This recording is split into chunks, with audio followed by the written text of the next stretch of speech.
De l'aveu même de l'Autorité des marchés publics, c'est la plus importante des décisions qu'elle a rendues depuis sa création. Le nombre et l'ampleur des manquements observés dans la gestion contractuelle de la SAAQ est du jamais vu pour l'AMP. Il y a plusieurs manquements là, qui sont évidemment importants. Une planification déficiente à plusieurs égards, des irrégularités liées au comité de sélection, le fait d'avoir fractionné les sommes pour contourner la reddition de comptes et un manque de transparence, voilà certaines des fautes soulevées par l'Autorité des marchés publics qui avait pour mandat d'analyser l'attribution et l'exécution des contrats découlant du projet Casa-Saclic. Le projet là, qui est financé par des fonds publics, là, par la SAC, a pris ou a été géré en parallèle des règles usuelles en matière de contrats publics. Il y a eu aussi des drapeaux rouges qui ont été levés à l'interne au fil du temps. C'est des éléments qui auraient pu faire en sorte que la SAC corrige la situation au fil du temps, mais ce qui n'a pas été fait. L'AMP souligne entre autres que la SAAQ a conféré au fournisseur SAP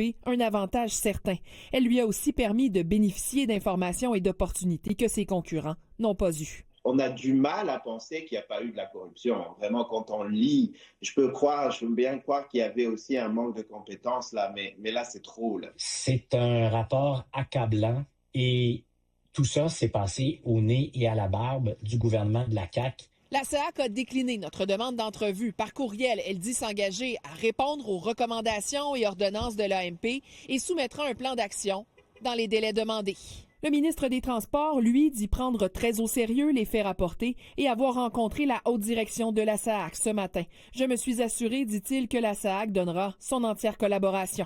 D'ici la fin des contrats, en 2027, la SAAQ sera sous surveillance accrue de l'Autorité des marchés publics à qui elle doit fournir un plan d'action dans un délai de 60 jours. Rappelons que la commission Galland, chargée d'enquêter sur le fiasco Saclic, doit remettre son rapport d'ici le 13 février, alors que l'enquête de l'UPAC se poursuit.